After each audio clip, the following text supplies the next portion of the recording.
noite a todos, graças e paz de Jesus. Nós vamos dar início a nossa aula de hoje. Pedir que você feche seus olhos para nós orarmos. Nosso Deus, bendito e eterno Pai, te agradecemos pela noite que o Senhor nos dá.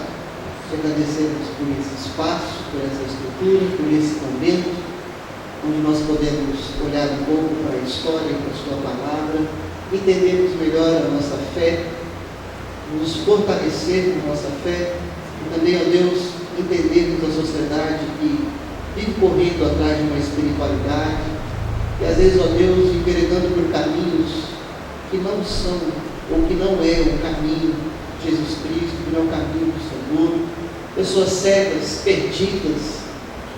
Ó Deus, nós precisamos além de fundamentar a nossa fé. Sabemos, ó Deus, orientar essas vidas, sabemos, ó Deus, falar com elas, sabemos, ó Deus, mostrar na Tua palavra aquilo que de fato é o caminho que é Jesus, tendo, ó Deus, o conhecimento mínimo que seja daquilo que são as religiões, a história da humanidade. Nos ajuda nessa caminhada, nos ajuda nesse estudo. Essa é a nossa oração em nome de Jesus. Amém. Nós vimos na semana passada e eu deixei duas palavras para que nós encontrássemos no final da nossa aula, embora eu caminhei e não vimos. Quando a gente trabalhou a definição de mito e de rito, e aí fizemos vários exercícios, e eu coloquei aqui embaixo a necessidade real, mito e rito. E nós temos duas palavras aqui. Se conseguirmos hoje essa primeira aqui, já vai ser interessante para a gente trabalhar. Mas eu quero que você preste atenção na página que você recebeu, a página 1. Daqui a pouco você receberá a página 2 da aula de hoje. Na introdução da nossa página 1, você tem aí, prosseguindo com o estudo do tema religião, quando da última aula do domingo próximo passado, abordamos a narrativa de Tiago 1, 19 a 27. Lá na narrativa de Tiago, capítulo 1, verso 19 a 27, nós vemos ali o apóstolo de Jesus Cristo abordando essa temática da religião, não como uma prática para o cristianismo, o evangelho de Jesus Cristo, mas uma suposta religiosidade que muitos convertidos queriam viver, porque traziam em suas culturas religiosas aquilo que era a religião deles. O Tiago fala: vocês supõem ser religiosos. E aí nós observamos também a realidade e a necessidade dos mitos e dos ritos em várias questões das aulas anteriores. Só lembrando aqui que os mitos, de uma maneira muito sucinta, tá? Porque é abrangente. O que resume mito em uma palavra, não frase, uma palavra. É possível resumir mito em uma palavra. Crer, crença. Muito bem, rapaz. Mito é crença. O que nós cremos, aquilo que nós chamamos muitas vezes de doutrina, aquilo que nós chamamos de dogma, são os mitos. Ritos. Além da expressão prática, um exemplo de um rito que é prático. Nós temos mitos, temos crenças dentro do cristianismo, o evangelho de Jesus Cristo, e dentro dessas crenças, desses mitos, nós temos os ritos, algumas práticas, duas delas. Santa Ceia, hoje nós teremos. A questão dos cânticos, das músicas que a gente utiliza para o louvor, batismo, é um rito. Mas isso estou dando um resumo assim de uma maneira prática, simples para a gente. Há muito mais para se estudar sobre ritos e mitos. Mas para que você entendamos aquilo que é a nossa proposta, você entendendo o mito como crença, entendendo o rito como práticas, já fica interessante. Bom, as duas práticas que foram dadas aqui para nós, na nomenclatura de rito, eu digo que foram práticas internas no que se refere a um momento cultico, coletivo. Teríamos outras duas ou três práticas, ritos, que a igreja vive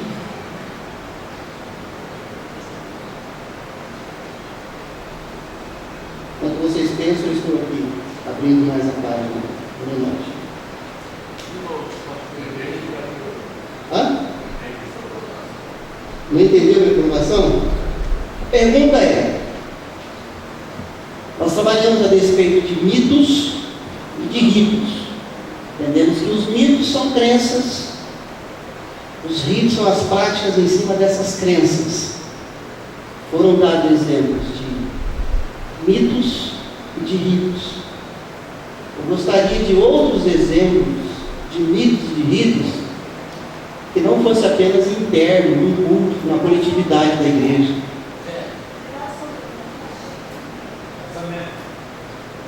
Não.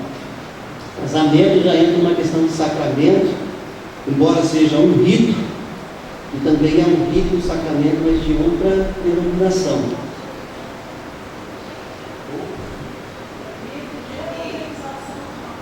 Hã?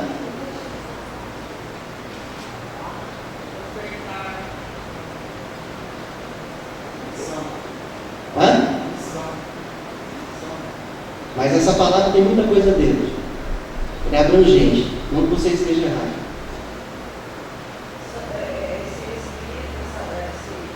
Tem coisas que são colocadas para nós que o mito tem que ser conversado com o mito por causa de uma crença que se tem. Por exemplo, não se pode, a gente ouvia falar do ano novo, acho que não tem uma igreja católica, né? Que tem que ser batizado porque senão não tem salvação. Não é isso. Não é isso. Ó, as nossas respostas demonstram que ainda a nossa cabeça de igreja é templária. Hã?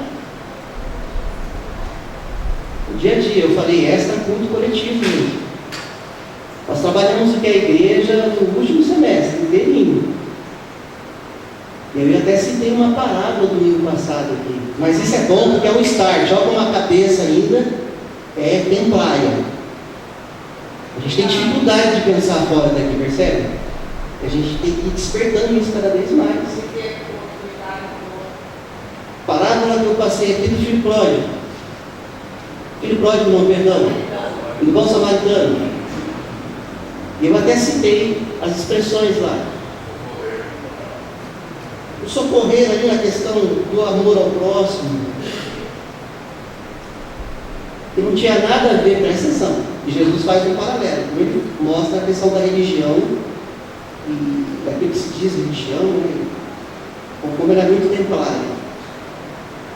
Passa um sacerdote, que é o camarada que está acostumado lá no templo, fazer o rito do sacrifício, que é um mito, uma crença que ele tinha, de oferendas. Passa o levita, que também tinha um rito lá no templo, porque era uma crença que ele tinha de ser um levita, enquanto aquele que cantava também na questão sacerdotal, de cuidado com as questões.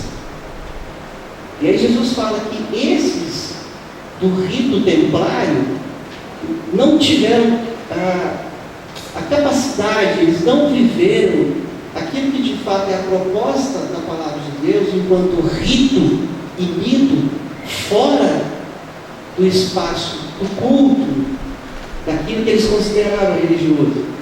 E aí passa aquele que, conquanto não habituado a viver o mito e o rito no templo, porque o samaritano não fazia parte da questão templária de Jerusalém, não entendemos isso, e o judeu odiava samaritano, ele vive o rito da prática de amar aquele próximo, de socorrer aquele próximo. É nesse aspecto que a gente tem assim, para colocar e perguntar. Sacrifício, né? Hã? Sacrifício também. Que tipo de sacrifício? Tem muita gente que até hoje faz sacrifício. Onde? Troca, sei lá, barganha, sei lá o que seria. Mas assim não precisa de nome, gente, isso é mais prático. Sacrifício X, sacrifício Y, entendeu? Senão fica muito abrangente. Tem uma ali na perna de Jerusalém, aqueles que sobe a escada Aí sobe qual estado?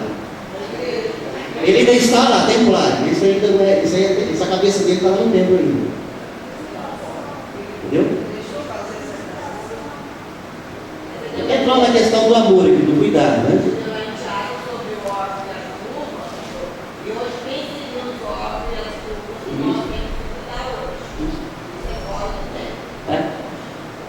Isso é fora. Eu não vem falar em cuidar do órfão da viúva aqui na hora do culto, que isso aí é muito fácil.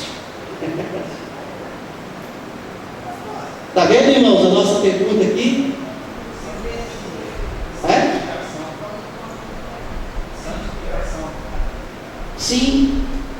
E aí, quais seriam os ritos que você teria para a santificação?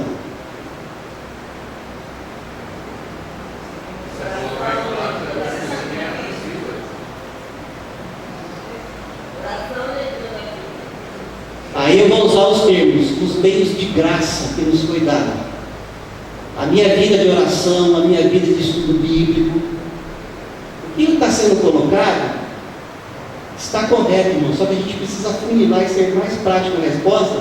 Se a gente fica muito abrangente, e às vezes a gente não está conseguindo colocar de fato aquilo que essa proposta de nós olharmos aqui para o Evangelho de Jesus Cristo.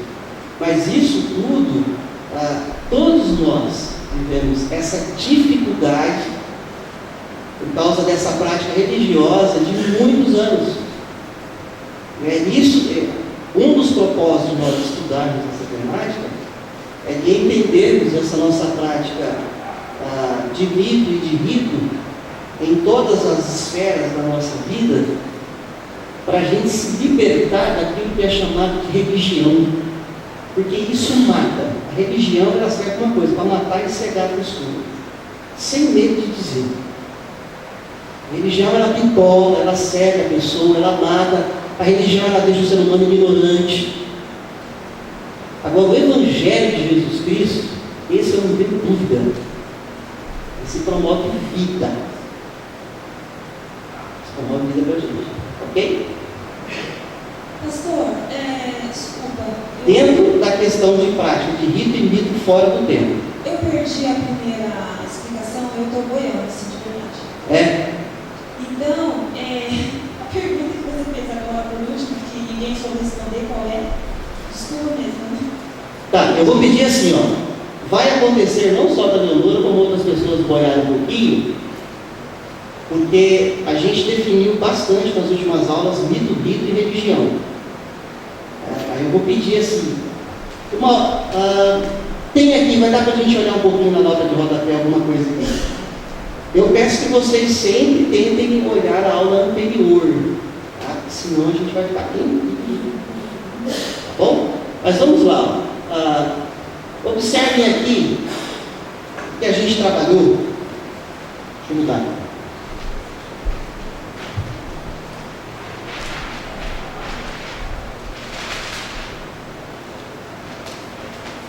Por exemplo, você olhando para esse quadro,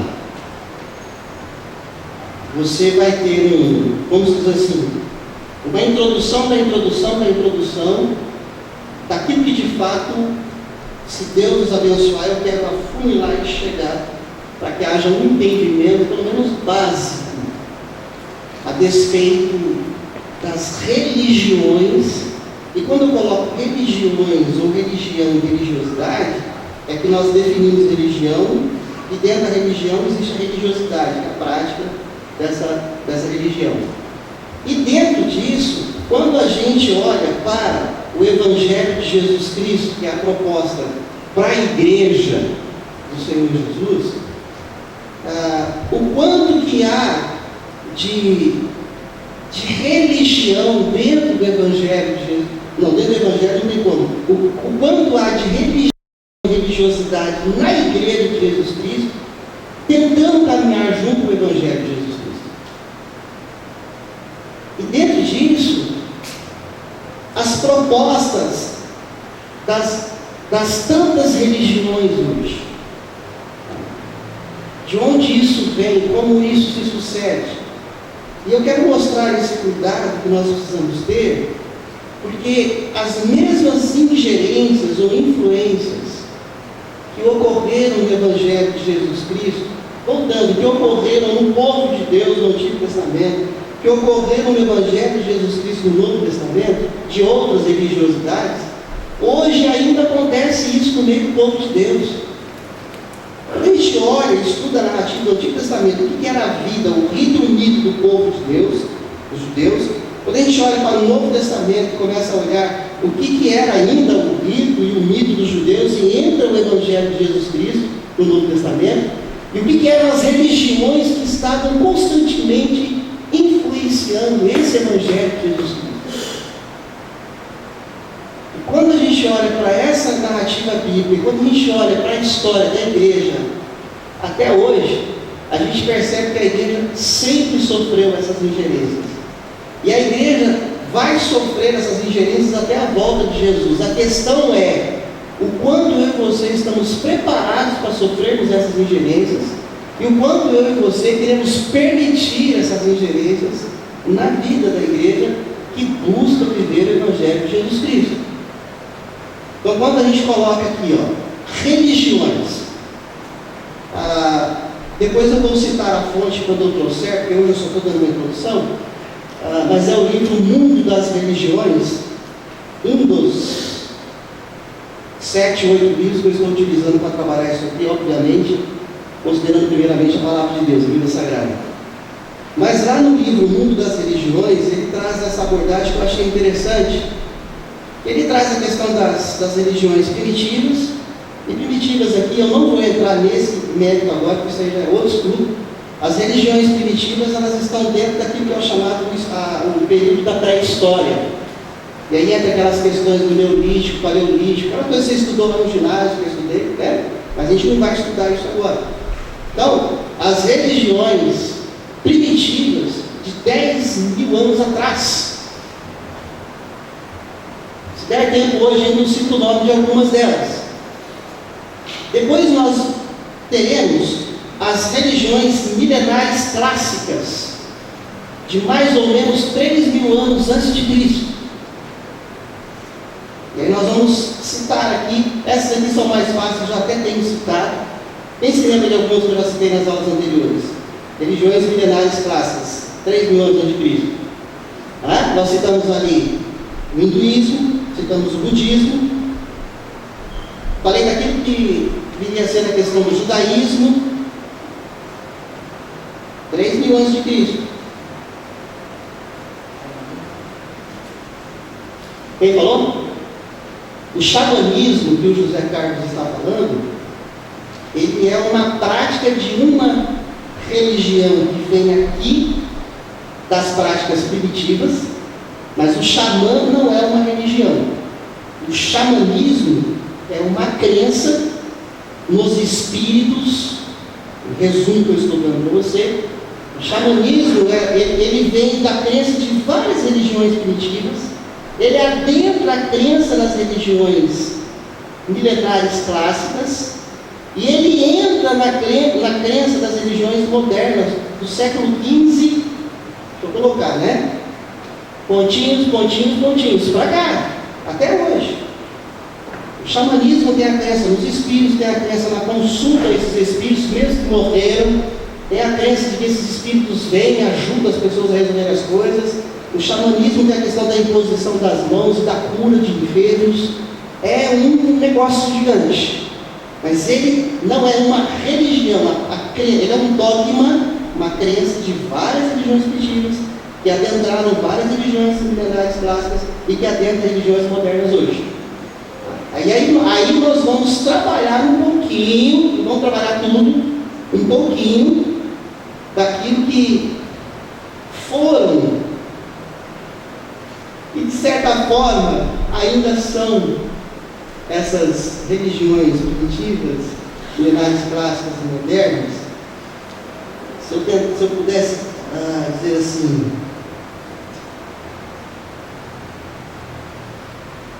seis pessoas aqui à frente, rapidinho, para eu tentar concretizar esse exemplo. Ninguém vai precisar falar nada, pode ficar até sossegado, vamos fazer pergunta. 6 pessoas, por gentileza. 3 ficam do lado de cá e 3 do lado clarificar. 6 pessoas, isso. Vamos tentar exemplificar isso. Só os mais belos, mais lindas. Se alguém se sente bonito, pode vir fazer parte desse grupo também. Pode ser mais de 6, tá? Pedi para o senhor Wilson ficar aqui, ó. Isso. José Carlos aqui. Você aqui, ó.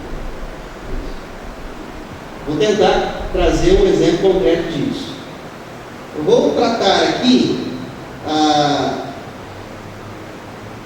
o senhor Wilson como as religiões primitivas.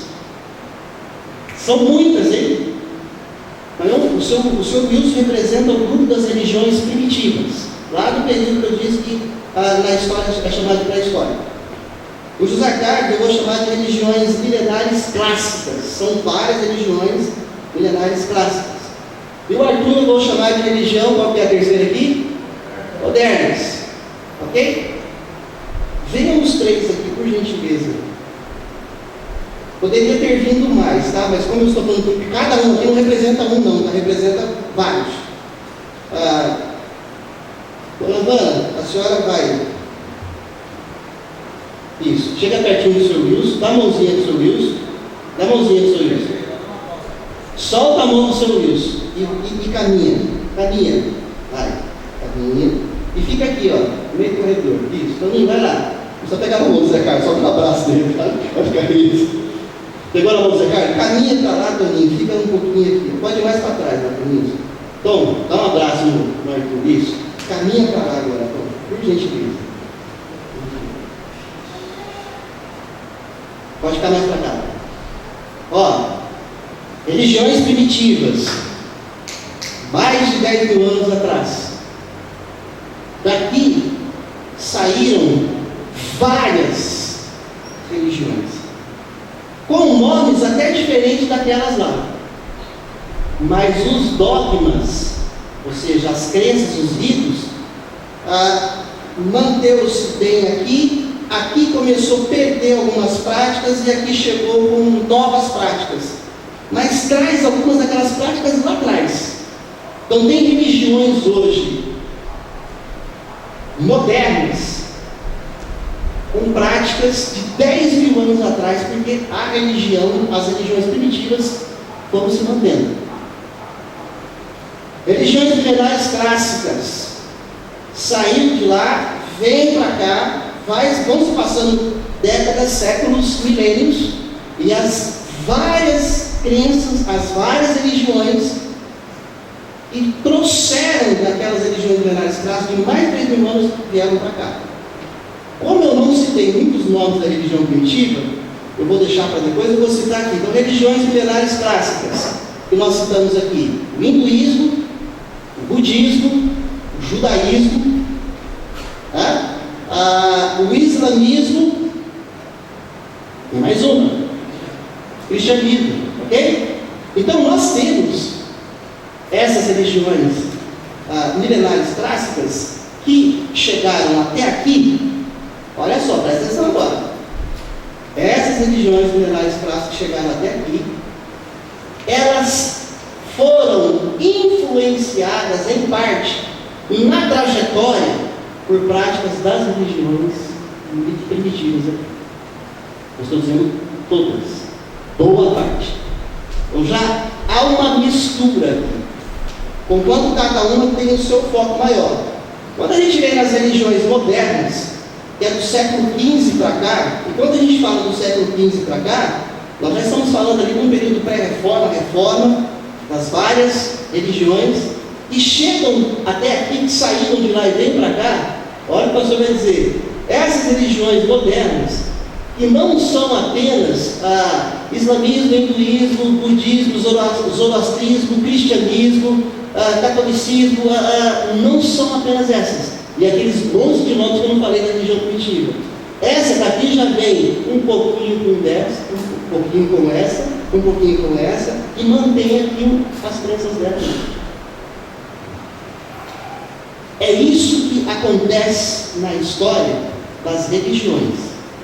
O que nós estamos colocando hoje aqui é que há uma fusão durante a história das crenças, dos dogmas, daquilo que tem chamado de mitos, e algumas fusões de ritos. Porém, há diferentes mitos e ritos aqui, há diferentes mitos e ritos aqui, e há diferentes mitos e ritos aqui. Mas nas suas diferenças, aquilo que eles mais enfocam, pode se assentar, obrigado por vocês nos ajudarem aqui na aula. Naquilo que eles mais enfocam, ainda há como se nós chamássemos, vou dar um exemplo aqui mais prático ainda. Não sei se você passou por essa experiência, eu já passei por isso algumas vezes. Você está com uma calça comprida e você decidiu atravessar um gramado que não estava muito bem rodado, teve que passar por um lugar que tem mato. Aí você passa, depois que você sai, você percebe que tem o que na barra da calça? Carrapicho. E o próprio carrapicho já é indesejado. Essas misturas que eu disse aqui são os carrapichos. São os carrapichos.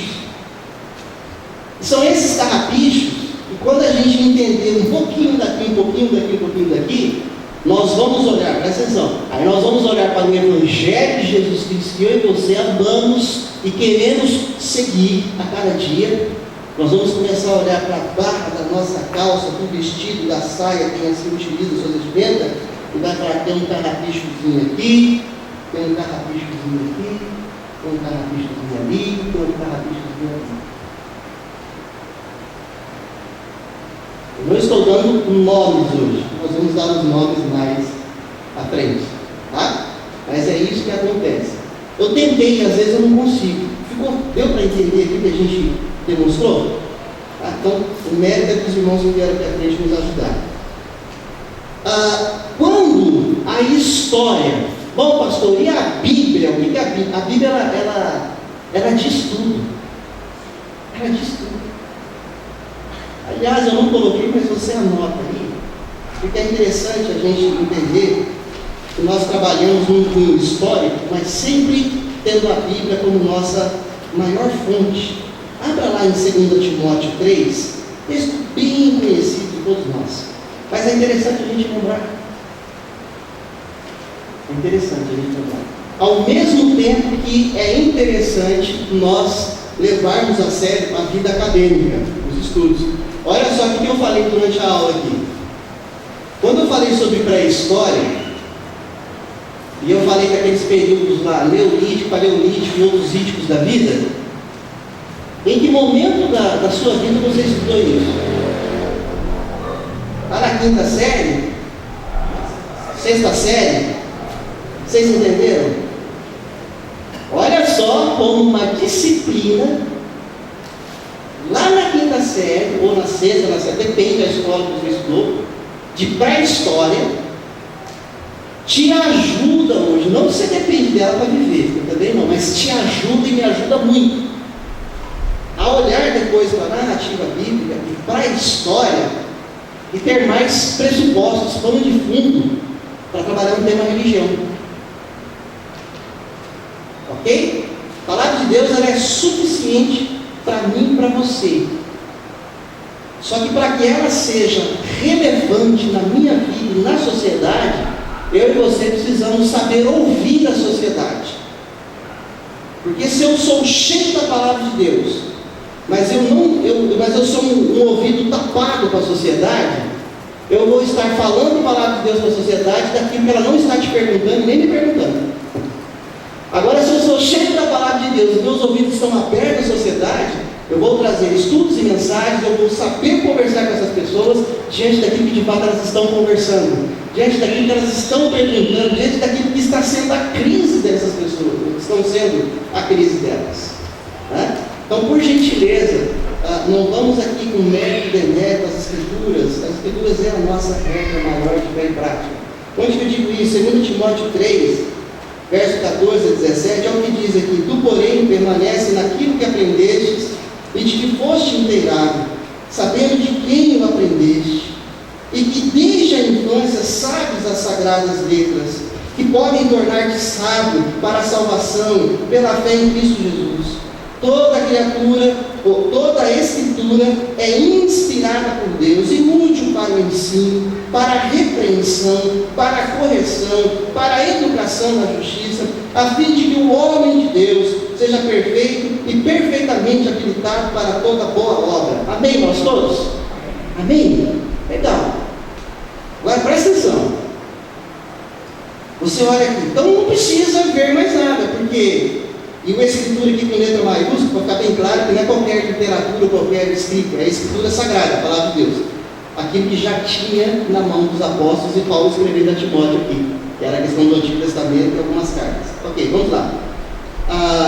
Quando diz que toda a escritura inspirada por Deus, ela é suficiente para ensinar, para repreender, para educar, para admoestar, para que o homem seja perfeitamente habilitado, olha só um exemplo prático. Então, e aí a gente tem que tomar cuidado, às vezes, com algumas interpretações. O apóstolo Paulo está escrevendo para Timóteo.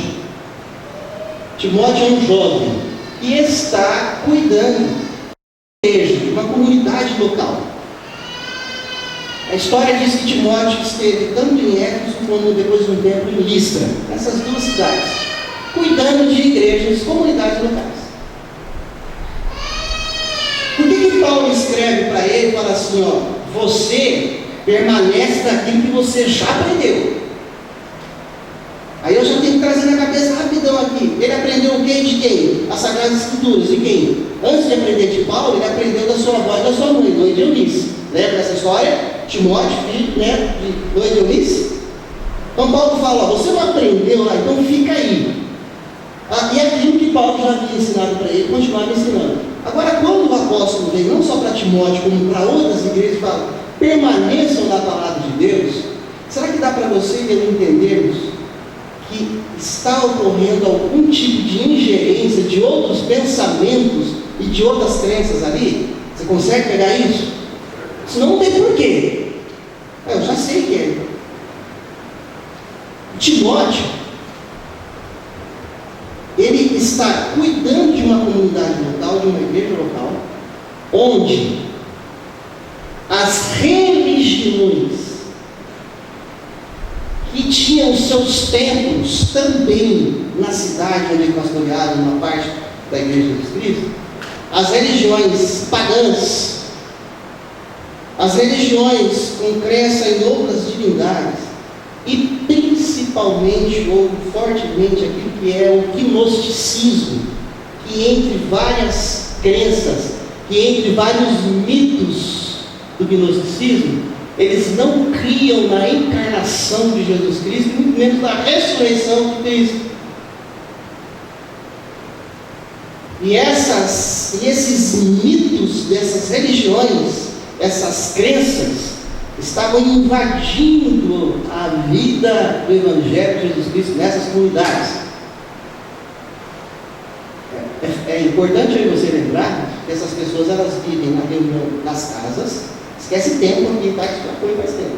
Eles estão se reunindo nas casas e eles vivem na sociedade também durante a semana, certo?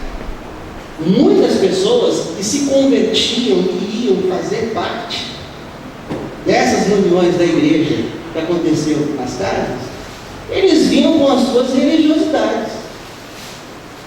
Esses carrapichozinhos vinham tudo na barra da calça, da saia do vestido deles. Paulo sabe disso. Para Timóteo, abre o olho. Quanto a você, permaneça na palavra. Presta atenção que eu quero chegar aqui. Permaneça na palavra, meu jovem Timóteo, mas de olho aberto o que está acontecendo na cidade que você está, na sociedade que você está, porque pessoas delas estão se convertendo e estão trazendo todas essas práticas religiosas. Os irmãos entenderam? Não bastava Timóteo ter conhecimento bíblico, se ele não tivesse conhecimento da cultura, da atualidade. Ele ia ficar só naquilo que talvez não estavam perguntando. De uma maneira mais prática, deixa eu tentar ser mais próximo nessa questão de conhecer a palavra, conhecer aquilo que acontece na sociedade onde vocês estão inseridos. Eu e você estamos inseridos numa sociedade onde você tem o seu vizinho, o lugar que você trabalha, o lugar que você estuda. E você está convivendo com pessoas que não comungam da mesma fé que você. E vamos pensar assim, esse grupo de pessoas que não comungam da fé de Jesus Cristo, eles têm outras religiões e outras religiosidades. Eles estão passando por problemas terríveis na vida deles. Tem gente ali que está passando problemas de relacionamento no casamento, tem gente que está passando problema de relacionamento entre pais e filhos, irmãos e irmãs, está uma guerra, um tumulto, gente não respeitando a outra. Presta atenção, o contexto, a brigueira em torno disso. Aí eu e você, conhecedores da palavra de Deus, vamos chegar para essas pessoas e ficar contando a história de Davi tacando pedra na cabeça de Golias. Ok? Nós vamos chegar para essas pessoas e falar para elas como ser próspero na sociedade, como ser rico. Qual que é o problema dessas pessoas? Eu acabei de falar. Agora, nossos ouvidos às vezes estão tão tapadando para aquilo que acontece na sociedade, que a gente até vem com a palavra de Deus, mas não existe fora de hora com a palavra de Deus. Em algum momento ela vai ter um resultado, mas para aquilo que é a pegada do momento, para aquilo que de fato está acontecendo, a gente acaba passando batido. E nós nos tornamos irrelevantes. Mas eu preguei a palavra de Deus. Sim, ok, glória a Deus. Mas você sabe o que está acontecendo nesse contexto que você vive? Então, querido, você que é um conhecedor para Deus, você tem que se lembrar que para esse assunto o texto era outro. E para essa necessidade desse grupo de pessoas, o texto era outro. Não era esse que você trabalhou, conquanto seja a palavra de Deus. Entendemos, irmãos? É isso que a gente chama de Evangelho de Jesus Cristo relevante. Nós temos uma palavra para aquilo que de fato está acontecendo no momento, com as pessoas as quais nós convivemos ali semana, porque nós estamos de olho na palavra, oração, reflexão bíblica e de olho, de ouvido atento no que acontece à nossa volta. Quais são as angústias, o que as pessoas estão falando, o que a mídia está jogando, o que vem aflorando, aqui entrando no nosso assunto, como que vem aflorando essa questão das religiões. Eu falei para os irmãos, basta você ir em alguma livraria, não é livraria evangélica não, tá? Livraria evangélica nós já recomendamos você para ir e é bom que você vá, tá bom? Frequente livraria evangélica também. Vai numa livraria que não seja evangélica e você olha os livros lá, de autoajuda, que é uma certa busca disfarçada de espiritualidade, e livros que vêm com nomes mesmo de espiritualidades, a busca pela espiritualidade. A sociedade ela está gritando, buscando por espiritualidade, e eles estão indo atrás de tudo quanto é proposta religiosa que existe aí. É só abrir o olho, você tem até o nome de algumas novelas aqui que passou, né? Passaram. A gente fica de olho nessas coisas e fala, o que vem atrás disso? Olha a sociedade assistindo essa novela, eles mostrando os dramas aqui, mas olha o que está vindo por trás disso. E a turma passa a acreditar nisso. Mesma coisa em filmes, a mesma coisa em séries. Às vezes eu tenho a curiosidade de ver algumas séries mais atuais. E nas séries atuais a gente vê também uma certa religiosidade ali. Pensa que não? A gente que estuda a palavra de Deus e olha para o mundo religioso, eu consigo ver nas séries mais atuais a questão de religiosidade, até nos Vingadores. Nossa, pastor, como você conseguiu ver isso lá? Leia a Bíblia, estude, presta atenção que você vai ver religiosidade ali. No Avatar você vê religiosidade de monte. Nossa, pastor querido, presta atenção na Bíblia. Talvez você só está vendo o que estão propondo para você, você não está olhando aqui. Olha aqui, olha o que estão propondo para você, que você vai ter aquilo que a Bíblia chama de discernimento. Eu só consigo discernir o estranho quando eu tenho algo diferente dele, o que sinaliza ele. A espiritualidade, ela vem nas músicas que tocam hoje, ela vem nos filmes, ela vem nas séries, ela vem nas novelas, e as pessoas estão vendo isso, sem conseguir enxergar de fato o que está por trás dessas questões todas. E aí acabam crendo em algumas coisas e falam, nossa, como é que eu estou acreditando nisso agora? E aqui eu quero abrir um parênteses. Não estou falando de mensagem subliminar, porque isso aí eu não acredito. Fecha a parede, volta aqui. É aquilo que vem claramente para as pessoas.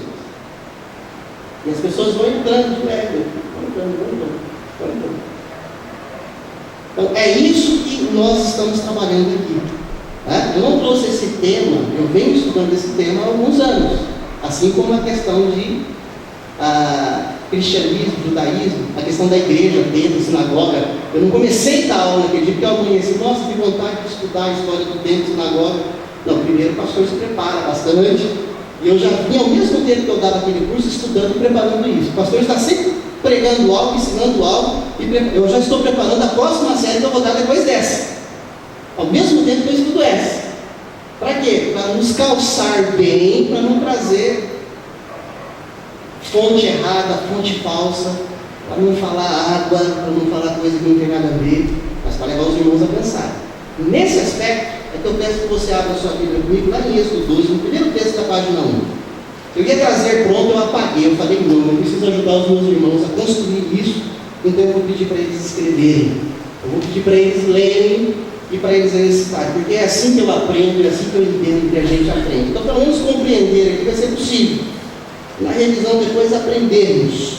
Êxodo 12, versos 26 e 43. Por que eu não li as notas de rodapé? Eu só coloquei aí para quem não veio em aulas anteriores, porque a gente já explicou isso em aulas anteriores, ok? A questão da religião. Êxodo 12, 26 e depois 43.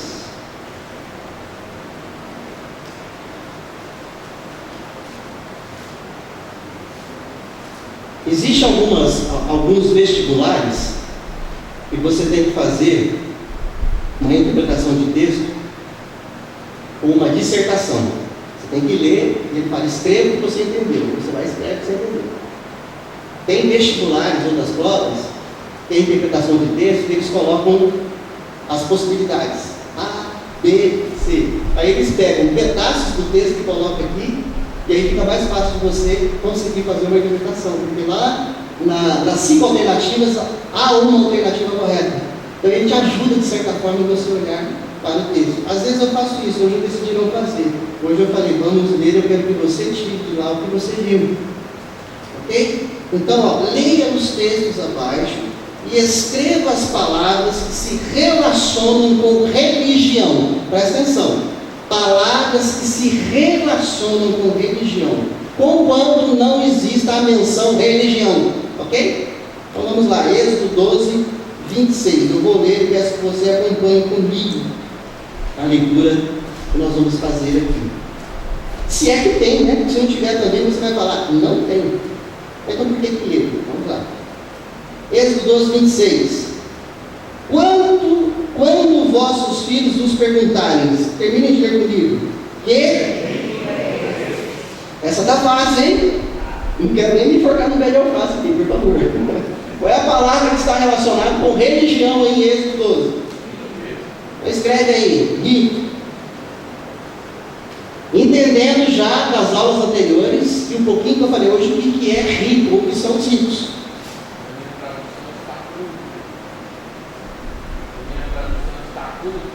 Culto. Ok. Ok, então, que bom que você já participou com uma versão diferente. Na religião do Tom está culto, na religião da Marta está cerimônia. Na Bíblia, perdão, obrigado. Na Bíblia, a versão do Tom usa está culto, na versão que a Marta usa está cerimônia.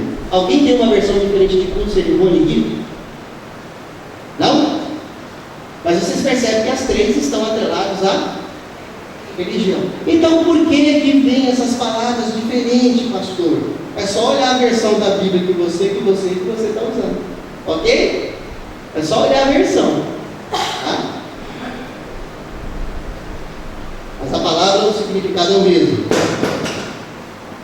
Verso 43, ainda do capítulo 12 de Êxodo. Disse mais o Senhor a Moisés e a Arão. Leiam comigo, por favor. Esta é a ordenança da Páscoa. Nenhum estrangeiro comerá dela. Pode ser que haja versões diferentes, mas eu não vou falar de qual palavra, senão eu vou entregar a rapadura para. Qual que é a expressão, a palavra que tem a ver ali com aquilo que se diz religião? Ordenança. Alguma palavra diferente de ordenança? Não? Todas é ordenança? Essa é a ordenança. Aí eu preciso falar o seguinte: não é uma ordenança qualquer. O rito que está sendo chamado aqui para ser praticado é o rito da Páscoa, gente. É uma celebração pascal da libertação do Egito. Ou seja, aquilo que a gente leu nos textos anteriores. O mito é a crença, o rito é o exercício da crença, e isso me serve para que eu tenha memória. Eu falei a palavrinha no começo. Para que eu tenha memória, para que eu não esqueça desse mito. Sabe por que eu e você ainda cremos na Santa Ceia que vamos celebrar aqui no culto? Porque mensalmente eu e você participamos dela. Nós continuamos mantendo uma crença na Santa Ceia, que significa a morte, a ressurreição de Jesus, o sangue foi derramado para que fôssemos salvos, justificados, perdoados, o corpo dele foi dado no lugar do meu e do seu, para que tivéssemos vida eterna, todo perdão. Isso é crença, mito. E a gente pratica o rito, a gente come do pão e bebe do vinho uma vez por mês, para manter a memória, manter acesa a crença na crença, no mito. Entendeu a importância do mito e do rito? Só que a mito e a rito que está no Evangelho de Jesus Cristo já não eram mais para estar. É isso que a gente vai olhar como caminhar. Então, que fique claro que nós não falamos contra mito e nem falamos contra rito. Até porque entenda isso, sem mito e sem rito não existe memória, não existe perseverança na prática. Não existe. As pessoas vão caindo no esquecimento. Então, é só ordenança, Páscoa ou não? A ordenança é a Páscoa. A ordenança o que é? Na época deles lá, a questão do cordeiro, do pão asmo, das ervas amargas. Então é todo um ritual que tem que ser posto na mesa ali, e eles vão comer, é a ordenança. Tá? Eles têm que celebrar isso. Quando os vossos filhos perguntarem o que se trata isso, aí eles vão explicar: ó, foi a nossa saída lá do Egito. Olha esse texto de Êxodo 2, 26, 43. Ó. Quando vossos filhos perguntarem que rito é este, tenta entrar no texto aqui, meus irmãos. Olha que bacana. O povo de Israel chamou, gente, é a Páscoa, é amanhã. Aí o povo já começa a procurar os animais que vão ser mortos.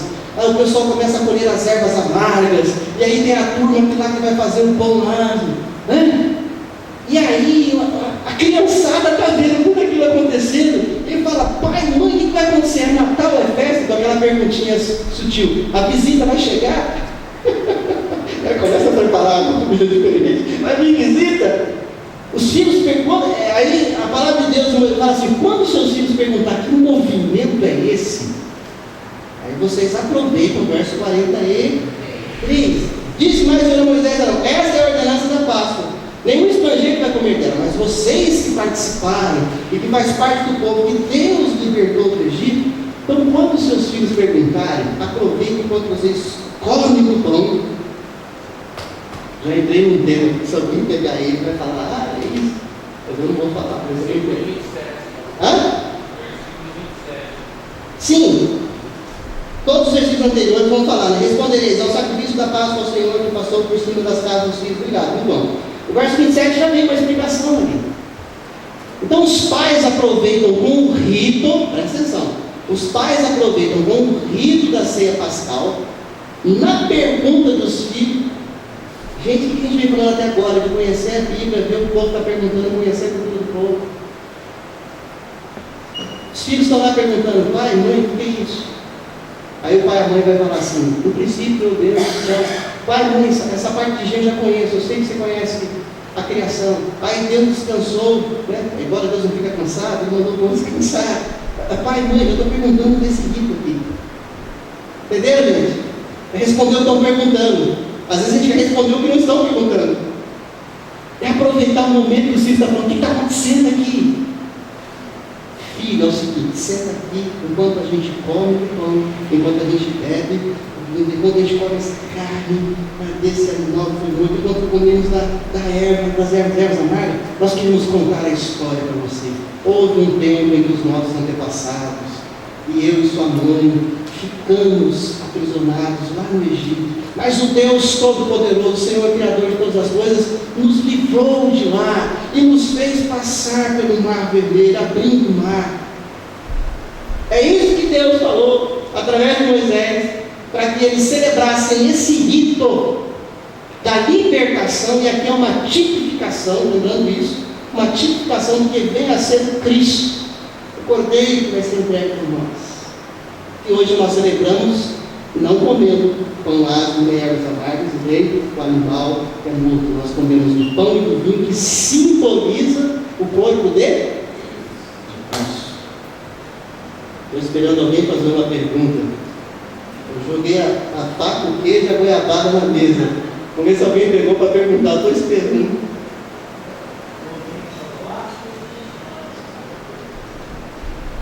Não. Se ninguém perguntou, deixa aqui. Vamos lá em a ordenança então, ok? Vamos lá em Lucas 19:2.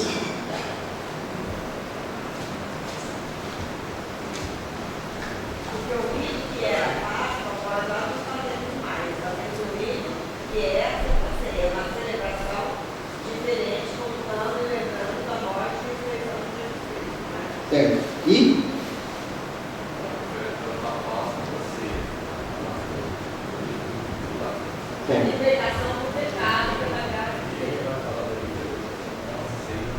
Entendi, está correto. Mas eu quero aquela pergunta que não quer se calar. Na minha aula. Vocês estão no caminho, gente. Pensa nessas duas questões que a nossa irmã Ana e o nosso irmão pode dar palavra. E tenta falar que pergunta que o pastor está tentando que a gente faça. Então, leia de novo o verso 26, 27 e 43. Que pergunta que é? Mas que mexe com o dogma de hoje, com o rito de hoje. Mas vamos caminhar. Números 19:2. Não, o rito vocês já falaram bem, é outra coisa, está no texto, gente. Tem que ler, está no texto. Não, gente, vamos caminhando. 19:2 de Números, abrimos lá. Esta é uma prescrição da lei que o Senhor ordenou, dizendo: dize aos filhos de Israel que vos tragam uma novilha vermelha, perfeita, sem defeito, que não tenha ainda levado julgo. Qual a palavra, a expressão que você entende que tem a ver aí com aquilo que se diz religião? Novamente, palavra ordenança. Sem entrar muito no contexto aqui, tá ok? 19:2. Que ordenança da lei é essa? Que rito de purificação é esse? Entenderam?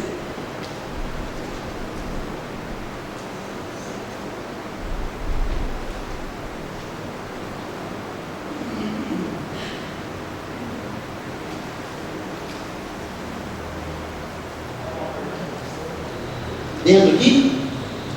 Dentro vai. Desculpa, nós estamos sem microfone. Nós estamos sem feedback hoje, irmãos, o microfone. Tá lá. Ô, meu brother, desculpa, você estava esperando aí. Tá aqui, ó. Nosso irmão Alexandre está meio dodói, tá, gente? Torceu o pé. Vamos. Pastor, tá compreendendo. Assim, é enriquecedor, né? O estudo que o senhor vem aplicando. Aos nossos olhos, nos causou muita estranheza no início, de achar que era uma coisa vinda propriamente particular do pastor. No decorrer da aula e no ensinamento da palavra, até eu brinco nas redes sociais que nós somos essa comunidade presbiterianos. A gente vai ir a fundo na palavra. A gente vê que não foi dada a devida importância em certos ritos e mitos. O nosso aprendizado, e a gente também como estudante, a gente não ficou aquém ao estudo. E se não damos essa devida importância no rito e no mito, aí a gente cometeu vários equívocos na palavra. Porque eu, particularmente, também quando a gente ouvia o pastor pregando, a gente achava que era aquilo que a palavra estava dizendo, era aquilo da boa. A gente não dava essa devida importância das circunstâncias da época, o que estava acontecendo. Poderia duvidar ou questionar. Né? Isso é. Então não é assim a gente. Hoje pode, né? Deve. Assim, eu fico com alegria no coração de ver a gente externando o conhecimento e vendo que não é uma coisa particular e pessoal do pastor. Sim. E é enriquecedor pelo fato de a gente estar estudando a palavra, e isso nos abrir os olhos e de muitas coisas erradas que a gente vem praticando, como o senhor disse aí, espinhos na barra da calça, e pelo estudo, somente pelo estudo, sem uma imposição, sem uma agora está assim, não vai mudar, mas uma coisa natural, aos nossos olhos, a gente deixar de praticar esse tipo de rito que a gente aprendeu lá atrás, certo? Vou dar um exemplo. A gente vai fazer uma coisa para a igreja, só que quem é mais velho vai entender. Cansamos de fazer reuniões e dividir os horários para fazer uma reunião de jejum, oração, e nos 4 cantos da cidade para que aquilo desse certo. Essa igreja praticou isso. Inclusive com escalas. Todo mundo participou. Hoje, aos nossos olhos, a gente vê que não necessita da oração, da intercessão e da busca.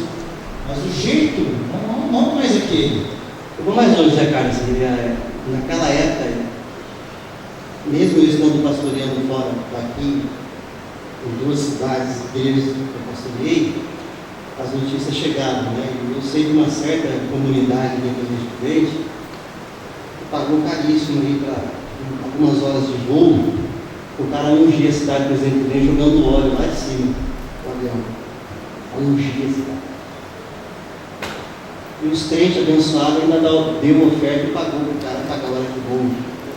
Ele ungia a cidade com óleo, abençoando a cidade. Se alguém crê nisso, da minha parte eu já não sei mais o que dizer. Hã? Foi abençoado? Quem ficou com a garrafinha para pegar o óleo de baixo para cozinhar depois de liberar, até aqui. Vai, vamos para lá, gente.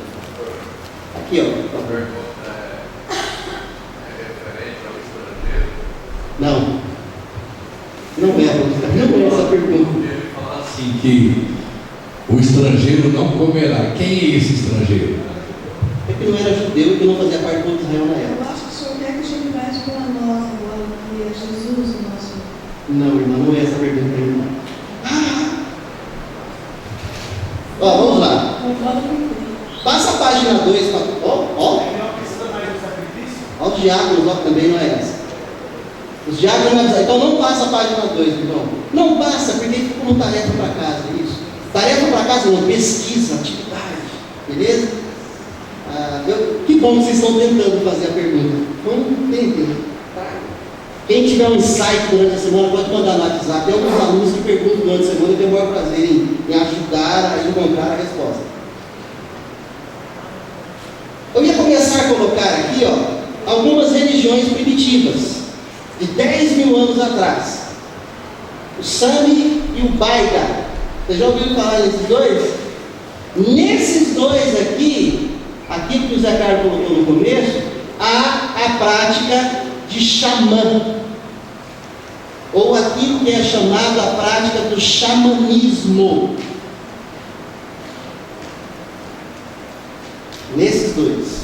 Mas há um monte ainda aqui. Aí eu vou trazer digitado para vocês domingo que vem, na nossa próxima aula. Pastor, o que eu tenho que saber de Sami, de Baiga, desse negócio de xamã? Não, na verdade você não precisa saber muito não, mas só um pouquinho, para você olhar se não tem um carrapichozinho de Sami e de Baiga no seu evangelho que você tenta ver de Jesus Cristo. No evangelho de Jesus Cristo não é para ter, mas talvez haja na sua religiosidade uns carrapichozinhos desse aqui. Talvez não. Ok? Então só algumas questões a gente vai trazer, mas há várias aqui. Eu vou fechar o meu livro, porque estou chegando no final da aula.